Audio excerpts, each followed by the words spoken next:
We are, we're at it again with the Collin County History Museum for another fantastic exploring tour. I am Zoe with Celebration Magazine Live, your hostess with the mostest.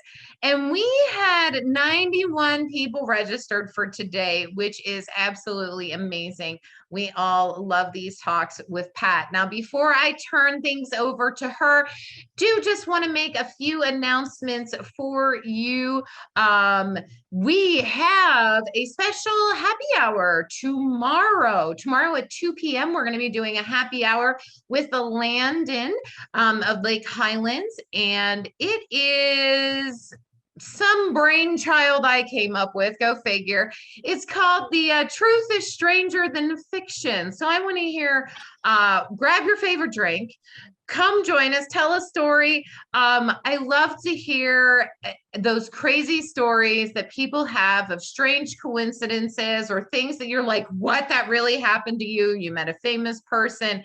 You know, here's one for you. My grandmother was asked out by Dick Clark and also was asked out by the gentleman that played Lurch from the original Addams Family. So she turned both of them down, which, I mean, I have to say I'm glad, because I might not be here if she wouldn't have.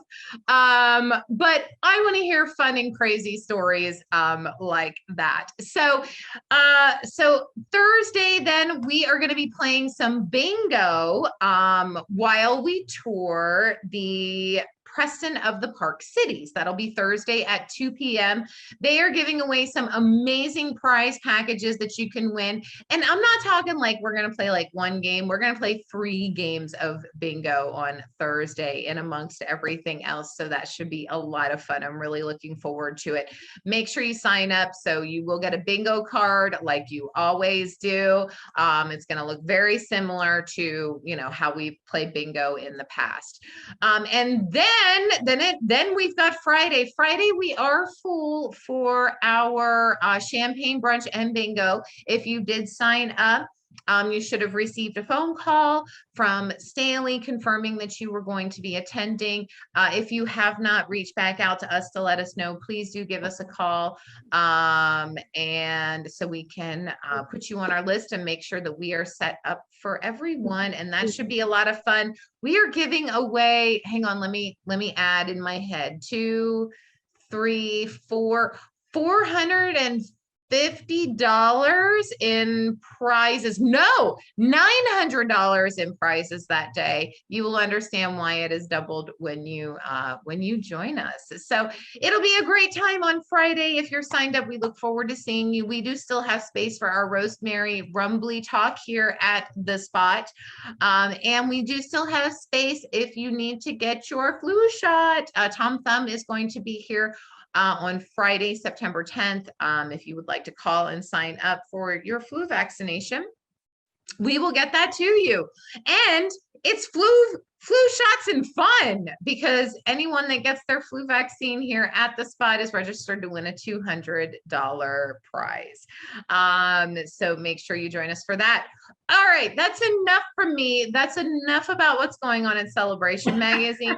It is now time to turn it over to one of our amazing storytellers that joins us, Ms. Pat Rogers. Pat, the floor is yours. Oh, good. Thank you, Zoe. And I am so happy to see everyone here today.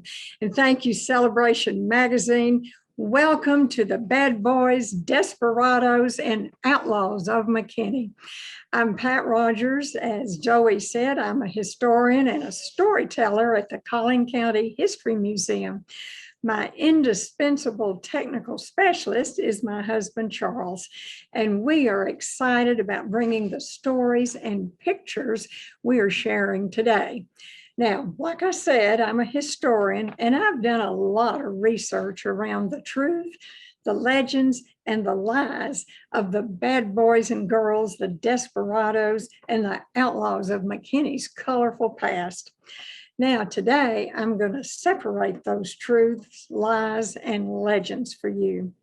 So again, we at the Collin County History Museum would like to give a very special thank you to the McKinney Community Development Corporation for their financial support of these programs. Now, I didn't accurately identify myself. I am actually Belle Starr. Now, let's see, there I am. I'm better known as the Queen of the Outlaws, the Bandit Queen, and the Petticoat Terror. And I want you to get a full effect of my 6-shooter and know that I mean business, and I've got my eye on you today. Now, here is the real Belle Starr. No impersonator like that other woman you just saw. I bet she can't even ride side saddle. Well, I like playing the piano, playing cards, horse racing, horse stealing, 6-shooters, and younger men, of course. I have cavorted with many an outlaw, and I'm the mother of Pearl. Isn't she beautiful? And Eddie, handsome boy. And legend has it that Pearl is the daughter of outlaw Cole Younger. But I want you to know that's purely legend. If truth be known, Jim Reed is the real father of Pearl and Eddie. Now, I imagine you know this, but Jim is a well-known horse thief. I married him on horseback in McKinney with one of the gang members doing the ceremony. We moved back to Missouri, but Jim continued to rob stagecoaches, steal horses, cattle, and gamble until he was tracked down in August of 1874, shot and killed. Well, they buried him in the Potter's Field at Pecan Grove Cemetery, right here in McKinney. But I think they lost his grave site, but I promise you he's out there.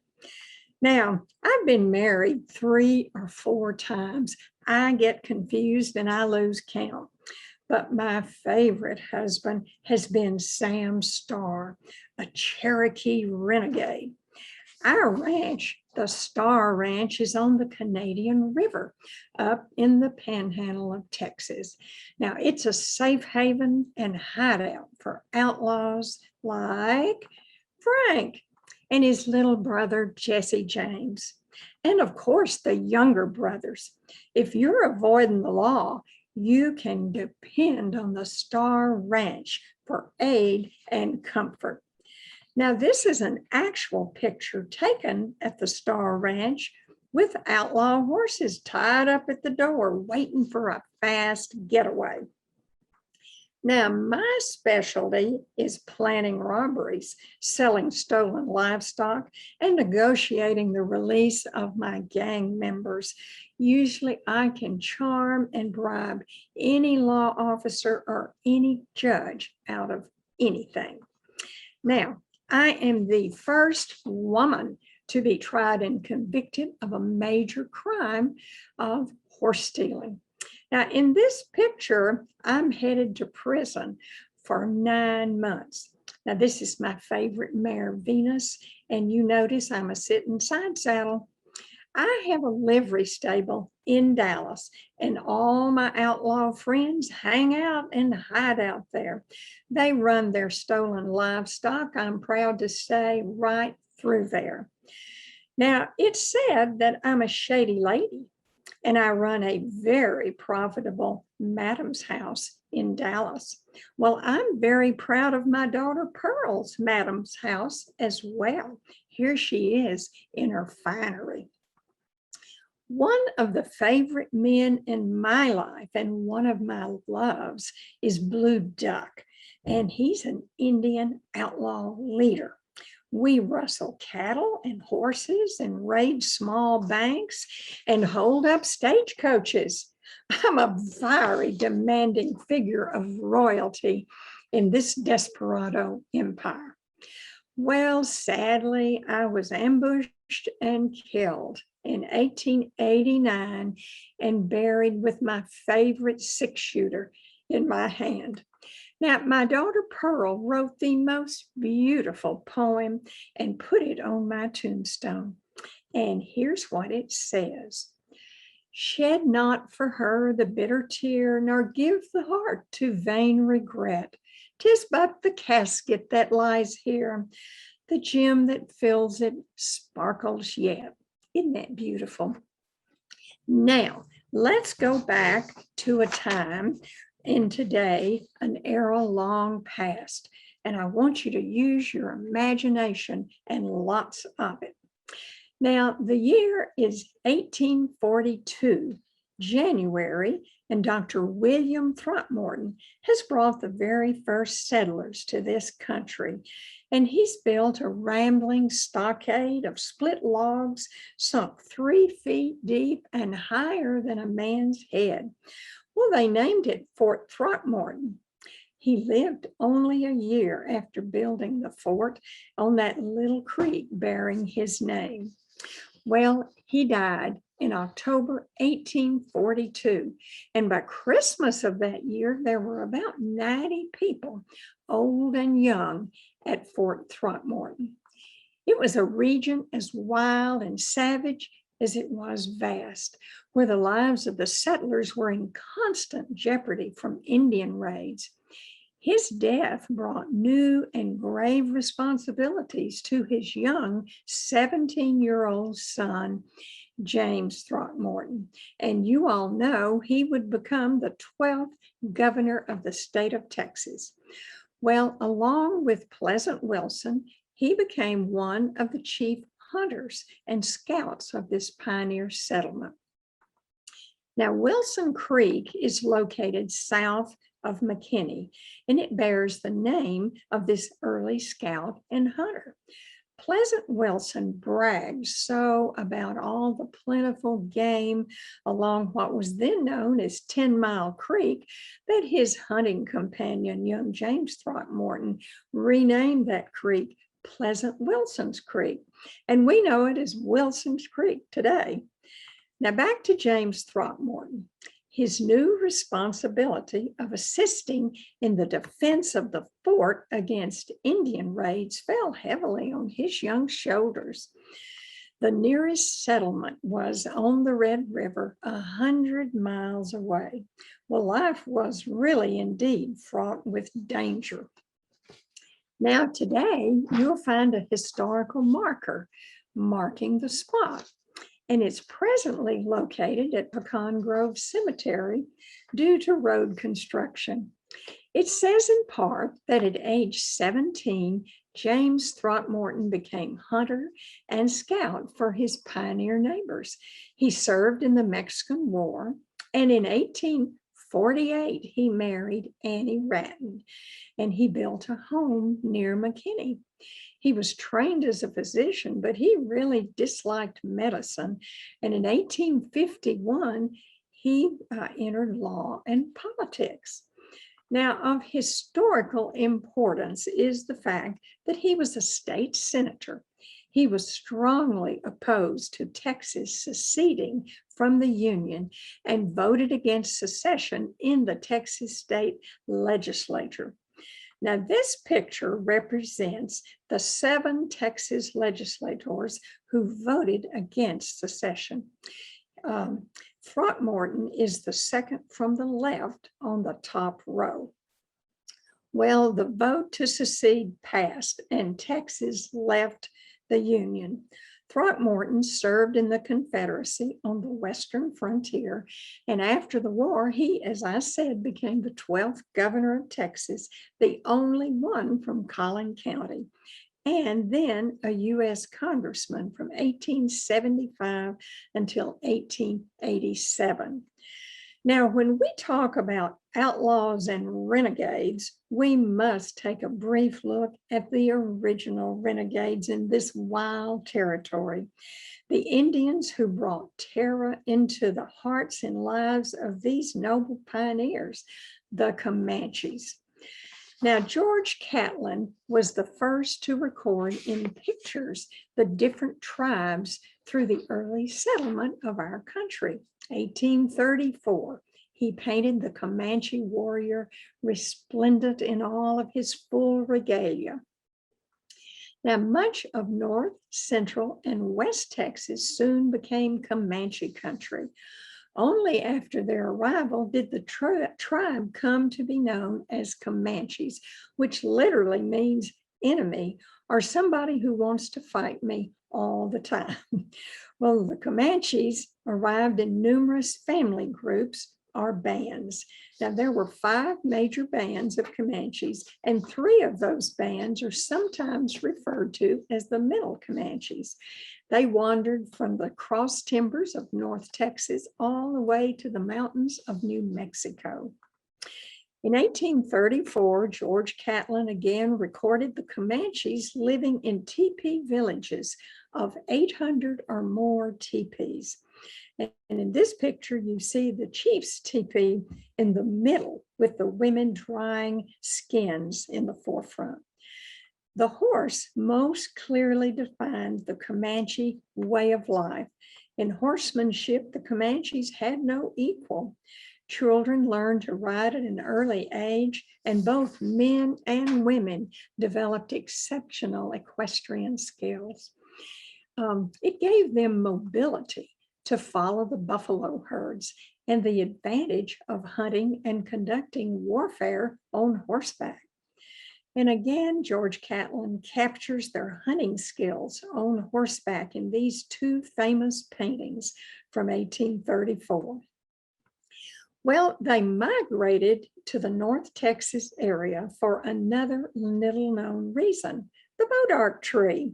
They could make the strongest bows out of the heart of the tree, which only grew straight and tall in the East Fork of the Trinity Bottoms. Now, a bodark was equal in value, the bow was, to 2 Indian ponies. Now, when Texas won their independence from Mexico in 1836, with the defeat of Santa Anna, Comanches and their allies were still in absolute control of the Texas plains. Now, Sam Houston became the first president of the Republic of Texas, and he encouraged good relations with the various Indian tribes and bands. However, when Houston left office in late 1838, Texas Comanche relations were rapidly deteriorating. Now because the pioneers just kept coming to this vast unclaimed land and overrunning the hunting grounds of the Comanches. Well, this gentleman is Mirabeau Lamar, who succeeded Houston as president. Boy, he believed in waging war on the Comanche nation, and he was responsible for several massacres of large numbers of Indians and their chiefs. The most infamous massacre was at the San Antonio Council House fight, where 35 Comanche leaders and warriors, 5 women and children, were killed by Texas troops in March of 1840. Now, this is all under the leadership of Mirabeau Lamar. Well, 1841, here comes Sam Houston again, and he became president of the Republic and reinstated his peace policy. But no agreement or treaty was approved by both parties. Conflict was inevitable, and by 1845, relations between the Texans and the Comanches were rapidly deteriorating. So this is the climate that our noble pioneers found themselves in as our first Comanche strike on Christmas morning, 1842. Now, Wesley Clemens and Peg Whistler left Fort Throckmorton to complete their cabin near present-day Roland. You'll see it there on the map. Suddenly, they received a shower of arrows shot by a band of Comanches. The first volley of shots killed Peg Whistler, several arrows penetrating his back and heart. Clements dashed for the unfinished cabin, but was met by 2 Indians lying in ambush. Clements engaged them in hand-to-hand combat. His wife grabbed a rifle and ran out to help. But before she could reach him, the Indians had sank a tomahawk in the back of his head. His wife, seeing that he was gone, ran back into the cabin and began firing her rifle. The Indians circled the cabin, whooping and yelling. Finally, at dusk, the Indians filed silently away, probably frightened by the gunfire. Now, Mrs. Whistler was down at the creek getting water when she heard the shots and saw the Indians surrounding the cabin. Well, thinking all that had been killed, she slid into the water up to her neck and remained there all day until they were gone. She waded and swam up the swollen creek until she came to Honey Creek. She swam across and started through the woods to the East Fork, a mile away. Well, frightened, cold, and lost, she made her way through the deep woods to the Throckmorton settlement. The other 2 women and 3 children were too frightened to leave the cabin until later in the day when they made their way to the stockade. Now, later in that same day, the Comanches pinned down Joe Wilcock, David Helm, and Joe Harlan in their log cabin on Wilson Creek, south of McKinney. They waited until dark and escaped up the East Fork and joined the families of the slain men at Fort Throckmorton. They would later join John Magara, in building the settlement that was to become the first county seat of Collin County, Old Buckner. Now, we have no actual photographic records of Old Buckner, so this is just what it might have looked like. We really only have a small portion of the cemetery to remind us of those early settlers. Old Buckner was located a few miles west of Fort Throckmorton, and the cemetery is 3 miles west of McKinney on 380. And that was Christmas, Collin County, first year, 1842. It became the second location in 1842 when John Magara began the settlement of Buckner by building a little store and a trading post. Well, soon the U.S. government placed a post office at Magara's, and then John L. Lovejoy added a little mercantile store, and elections were held in Magara's store along with all the other county business. Now, the blacksmith opened a business under a big tree, and Buckner became a safe haven from the terrors of the Comanche raids. Now, there were several other hair-raising incidents, but altogether there were 10 settlers killed during those early years. Although small in number, it was enough to strike fear into the hearts of all the settlers, and this threat hung over them for more than a decade before a treaty was signed in 1849.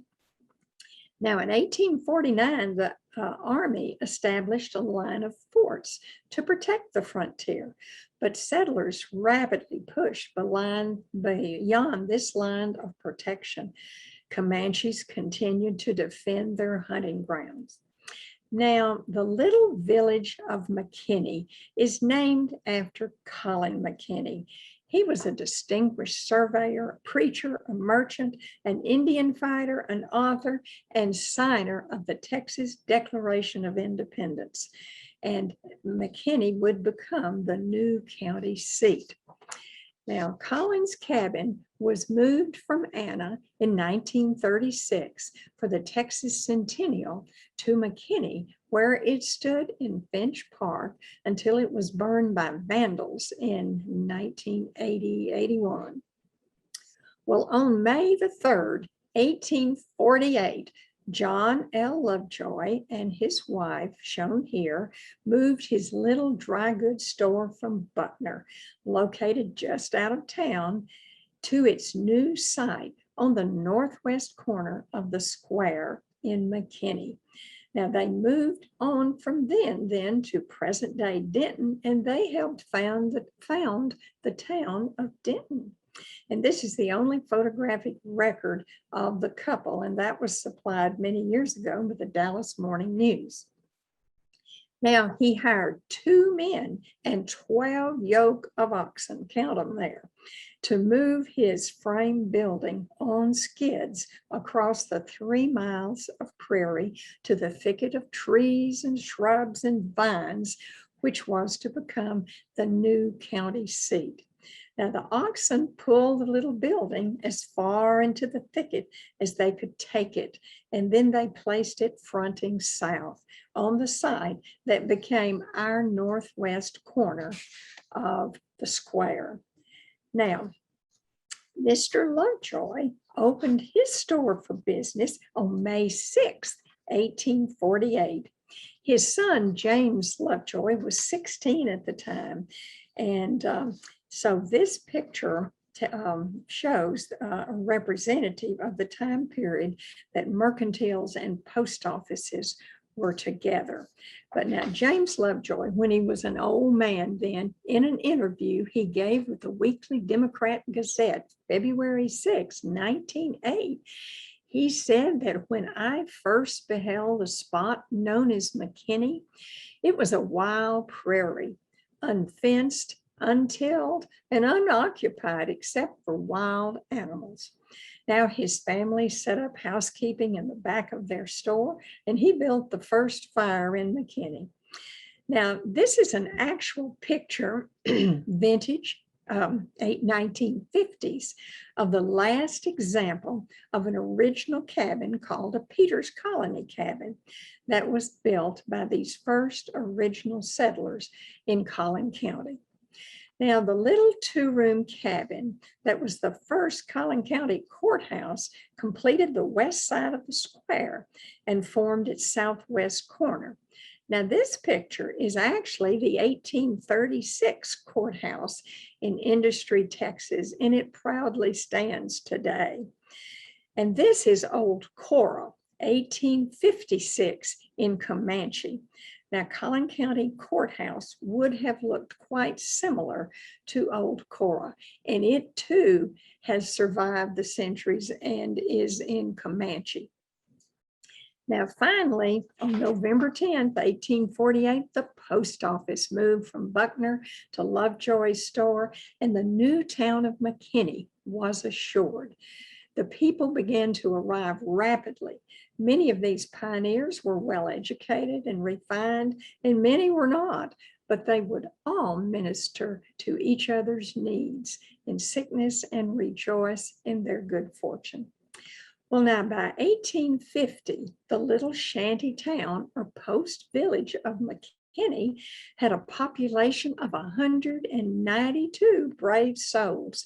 Just 5 years later, 1855, the population was 1,950. It was a post village because by 1859, it was on the Sawyer stage route, and the coach came through on its way to Austin. And this is an authentic picture of a Sawyer stage. Now the stage is set for the Desperadoes to come to town. The year is 1862, and Collin County is in a horrific Civil War era. A reign of terror prevails in North Texas, and in this climate of paranoid suspicion, hate, and plots to blow up and steal ammunition in Sherman, a mob hangs 40 men in Gainesville.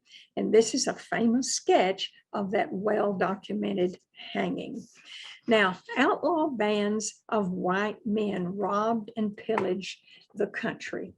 Among these outlaws was the notorious William C. Quantrill, the bloodthirsty and heartless Confederate guerrilla captain. He migrated from Missouri to Sherman area, and he was welcomed by North Texas citizens who thought these marauders would bring law and order back. Well, these gang members became heroes to the South.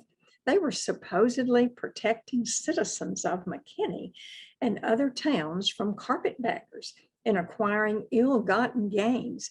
But in reality, we know today they were both basically thugs and murderers. This is a reunion of Quantrill's men, all of them old by this time, but still proud. And that was taken around 1913. Some of the most famous outlaws of that time were members of this guerrilla force. Let's meet a young man who rode with Quantrill, Tuck Hill. Now, he was the most dashing and daring of all of the characters out of Collin County's colorful past. Along with his brother Woot, Tuck became a part of this guerrilla force under Quantrill. Well, when he was an old man, Tuck looked back and he loved to tell his stories of daring battle feats. And he would recall that after following Quantrill for a time, he resigned from that force and rejoined the Confederacy. He proudly remembered that he carried important dispatches through the Union lines from one Confederate general to another. And he led his own company then, which he recruited into many successful battles. Well, an interview with him with the Fort Worth Star-Telegram, February 4th, 1916, he tells of those many bloody fights in Missouri and Texas. In this picture, he is describing how he got 141 notches on his gun. Tuck was infamous as a deadly accurate shooter who could hit his target while in a full gallop on his horse with reins in his teeth. Gunfighters used the notches to keep up with how many men they had outdrawn and killed. Well, Tuck and Woot's guerrilla comrades were infamous in their own right. Let's meet his distant cousins. This is Jesse on the left and his older brother, Frank James. Now, the James brothers grew up in the same area in Missouri as the younger boys. There was Cole and Bob and Jim and John. Now, at that period of time, Missouri was a border slave state.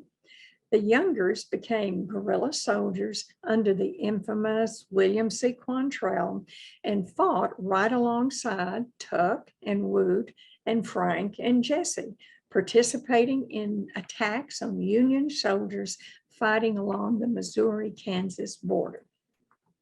Now, Cole became the most famous around Collin County. As a young girl, Belle was really infatuated with Cole. He was handsome and cut a fine figure on a horse. She always had a place in her heart for him and named her home place Younger Bend in honor of the family. Well, they all joined Quantrill's guerrilla fighters in April of 1882. Now, Cole was a dashing and aggressive man, like I said, whose exploits during the war were bloody. He participated in the notorious raid against Lawrence, Kansas, where some 200 men and boys were killed, and the town was ransacked and burned. And this is an actual sketch of that. Now, after the war, the families of the ex-guerrilla fighters were ambushed and their homes were burned, and they sought revenge. Now, this is a picture of the younger boys with their sister. Now, the two families, the James and the Youngers, formed a gang called the James Younger Gang, and it made its first robbery on February 13th, 1866, when the men stormed the Clay County Savings Association in Liberty, Missouri, taking over $60,000 in cash and bonds. This robbery became the first daytime bank robbery and was their most successful. This large, loosely organized group of former guerrillas carried out robberies and holdups throughout the South and Midwest. The Younger brothers took part in an estimated 12 bank robberies, 7 train robberies, and 4 stagecoach robberies, leaving behind at least 11 dead citizens. Now, they robbed one too many banks and they were captured, all critically wounded. The Youngers were tried and found guilty of murder and sentenced to 25 years in the state prison at Stillwater, Minnesota. Bob Younger, on the left, died in prison in 1889 from tuberculosis. Jim, on the right, was paroled in 1901, but he committed suicide the following year. Now, Cole was paroled in 1901 and he was pardoned in 1903, and he lived until 1916. He became quite a gentleman and well respected in Collin County. Now, he spent his last years in this area, and he toured with a Wild West show with Frank, and he was considered quite a refined gentleman. Now, if you look at the picture on the front row on your right, there's a man in a black hat with his elbow up on a ticket booth. That's him. So, but he also owned a farm in Collin County, and he came regularly. Now, Cole also came to McKinney with a street fair and carnival on April 1st, 1907. He was advertised as, quote, gentleman, soldier, outlaw, convict, and citizen again. So there was a balloon ascension each day with a daring lady aeronaut jumping from a great height and landing safely. This remarkable picture was taken 2 weeks later when Cole Younger's carnival thrilled audiences in Ladonia in Fannin County. Cole totally reinvented himself during his later years. And here is his neighbor in Allen, and they wanted to have their picture made. So he must have owned something around Allen, and this is after he's released from prison. So after the war, the Hills, and this is Tuck again, and Woot took the oath of allegiance to the Union and came back to McKinney to take up their lives and become respectable and law-abiding citizens. Tuck married Quintilla Graves, and she's the lady on the right sitting. And she was the daughter of Isaac Graves, a pioneer settler. They had a daughter and 2 or more sons. He built this home, which still stands today on Virginia Street, very beautiful, but he built it in 1877 in the middle of a cornfield. Now, there was a picket fence with a hitching post, a cistern, a deep well, and most important, a 3-hole privy, a big barn, and a smokehouse. Well, Tuck became quite successful as a farmer, and he raised livestock, including jacks and jennies, whose braying disturbed the neighbors. He became a city alderman, as we would say, a city councilman. He helped organize the Confederate and Old Soldiers Picnic Association. He was president and grand marshal, and he's in the center of this picture taken in 1910. Now, this is another picture taken around 1913 of the remaining Confederates at the annual picnic held for 25 years at the Kirkpatrick House. This beautiful Victorian home stands today near Finch Park. Well, not so the James and the Youngers, because they had so much against them. They knew it would be a death sentence, so they continued to operate outside of the law. When things became too hot for them in Missouri, well, the James Younger gang came to McKinney, and they waited for things to cool down. Frank is known to have been in hiding at Tuck's home for an extended time. Legend reports that there are escape tunnels under the house for a fast getaway. You notice I said legend. So during their stay in McKinney, they did no robbing, but they did harass the Northern sympathizers who came out of hiding after the war. And this is actually the oldest known picture of McKinney, sometime around 1865. Now, the James and Youngers made their headquarters at the Isaac Graves home, and that is where Best Buy and Ross are located today at Highway 75 and 380. But the Hills and the Graves were related by marriage. You remember I said Tuck married Quintill. And so it was natural for Tuck to take his old comrade in arms with him when he visited. And it is said that later after the war, on their visits, the James boys and Cole Younger circulated freely among the citizens. And with the bitterness of the Civil War smoldering, they were looked on as heroes. Now, when the federal men came looking for them, they were never able to find anyone who had seen them. Now, an example of this is told by Tuck. When he's an old man, he's being interviewed, he tells of an incident where they were protected by the locals. And the story goes this way. Quote, Frank James was staying at the Graves house, and he decided to ride off to Denton to the west, going through heavy timber. Somehow the federal men got word that Frank was headed west to Denton. They left the Tucker Hotel where they were staying. They demanded a posse ride with them after Frank. All the men knew the James boys, but they kept quiet about it. Now, Frank, riding along, topped a rise and looking back, saw the posse riding hard after him. He turned his horse and rode slowly back to meet them. He recognized most of the men as he drew to a stop. The federal men inquired, have you seen a man riding hard west? Well, before he could answer, one of the posse spoke up and said, John Smith, that's right. Have you seen anybody? Well, he replied, of course, that he had indeed met a man traveling west at a hard gallop. Well, the posse took off in that direction, and Frank returned to McKinney, to the home of Tuck Hill, and was sitting on the porch when the posse came back into town empty-handed.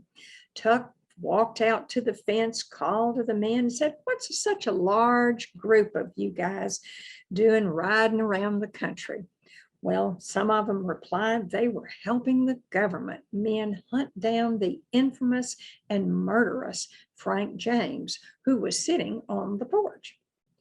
Now, the posse then disbanded at the old Rockfront Saloon, also known as the Elm Saloon. Now, it was a favorite of the James boys, and to toast the great help they had been to the federal government. And this is a recent picture of that famous saloon. Now, one of the most documented stories is that of Frank James and the great Mule Heist. Collin County had always had many horses and mules, and during the Civil War, the federal government sent agents to buy both horses and mules from Collin County farmers and dealers. The mules had much stamina, more than horses, and they were definitely preferred. Well, records show that the area just west of the downtown park was at that time a fenced lot, where the federal agents pinned the stock up before sending the animals north. Here it was that the James gang stole in at night and cut the fence and hazed 400 mules northward toward Kansas. When the theft was discovered, a posse took out after them and chased them all the way to Red River across Oklahoma. And by the time they reached Kansas, those mules had been sold and the dealer had a bill of sale to show them. So there was nothing they could do but go back, return to McKinney empty-handed. Now, speaking of the old Rockfront Saloon, otherwise known as the Elm, let's take a closer look and describe what a saloon looked like in those days, as well as a story or two about some famous desperados who frequented it. Our favorite bad men rubbed shoulders with cowboys, drummers who were salesmen, farmers, merchants, and lawmen in McKinney's many saloons. But the Elm Saloon was perhaps the most popular and certainly the most notorious of them all.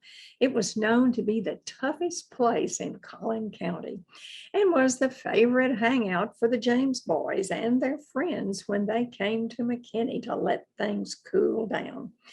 Now, the Elm Saloon was originally a one-story framed structure that was on the east side of the square with an elm tree sitting right in front of it. And it opened on this current site in 1883 as a two-story frame saloon. Since it had been a saloon as early as 1880, we just know Jesse James came in to have a few drinks, but there's no accurate account of that. However, there is a definite, authentic record of Frank having spent time here. The Weekly Democrat, April 17, 1884, reports, quote, "Quite a serious little fracas took place on Tuesday evening last at the Elm Saloon near the depot, in which an old man whose name we could not learn was struck over the head with a spittoon by Frank James, cutting several deep gashes in his head and one on his neck. The wounds bled profusely. James was arrested by Deputy Marshal Wyckoff." Now, there's no record of the condition of the spittoon either before or after the event. Now, the Elm Saloon became more luxurious in the 1890s and with the construction of the stone building on the site.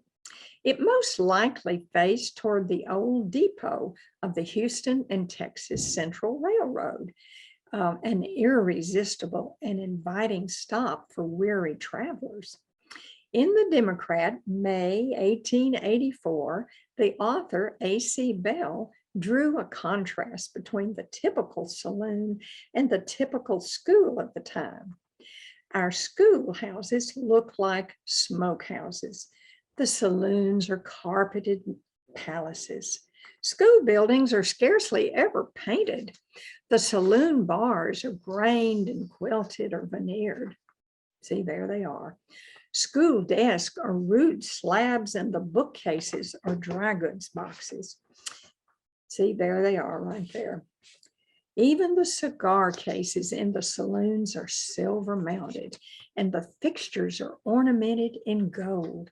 The patrons sit on cushioned stools under the luster of the light of a chandelier.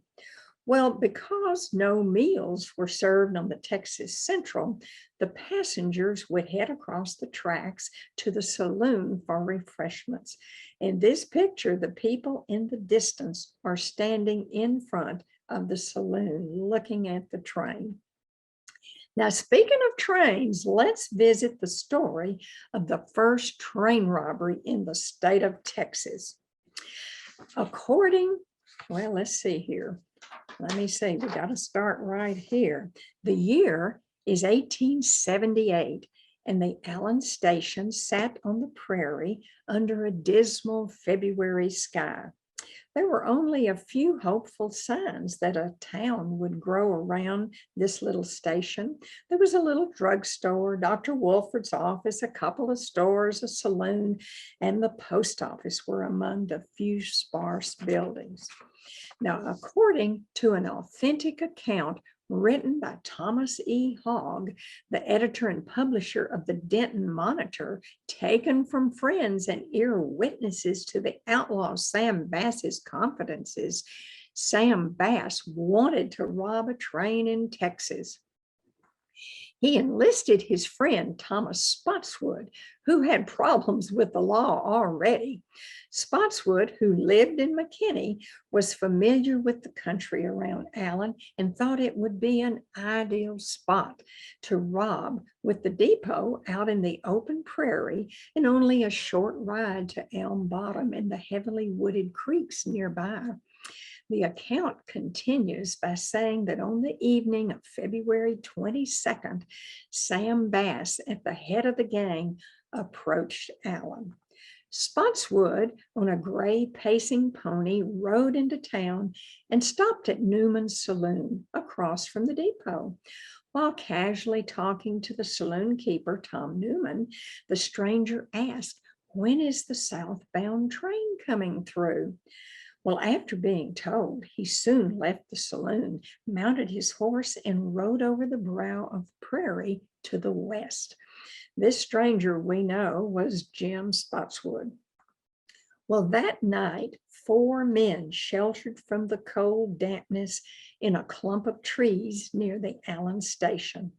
At about 9 o'clock, the Houston and the Texas Central line pulled into the Allen station and came to a halt. The train was full of 175 passengers. 2 men jumped onto the engine, captured the engineer and fireman, and cut the bell rope. The other men were at the door of the express car when the Texas Express messenger, James Thomas, opened the door to deliver a package. "Throw up your hands and give us the money," somebody shouted. Thomas thought he recognized the voice of a messenger who worked another line. "It's just a joke," he thought. "There's never been a train robbery in Texas." Well, when he saw the bandana mask, he fired his pistol, then jumped behind some boxes as the bandits fired back. He kept them from entering the car with 3 more shots. He was down to his last bullets and could not reach his extra bullets without leaving the protection of the boxes. "Partner, we don't want to harm you or anybody else.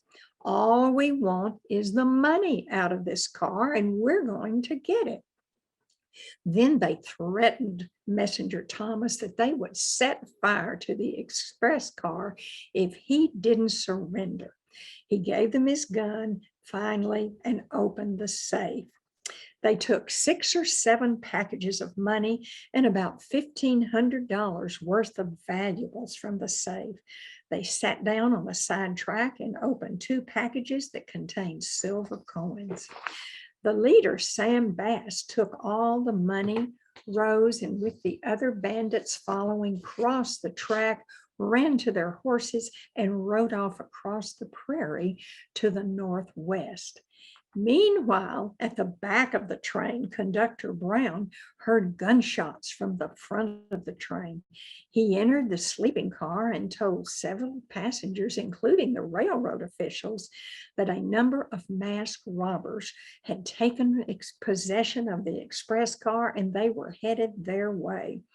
Well, the passengers became immediately to gather their valuables up and throw them out the windows of the train or hide them in inconspicuous places. Well, the train continued on its way to Houston with large crowds gathering at each stop, having heard the rumors of the robbery. Well, as history reports, Sam robbed 1 too many trains and banks and was mortally wounded in a gun battle at the Williamson County Bank in Round Rock.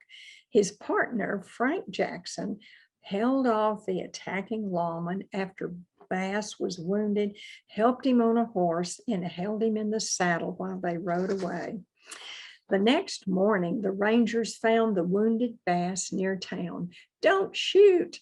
I'm unarmed and helpless. I'm Sam Bass." And before he died, he was questioned by this gentleman, Major Jones of the Texas Rangers. And Bass replied to him, "It's against my profession to blow on my pards."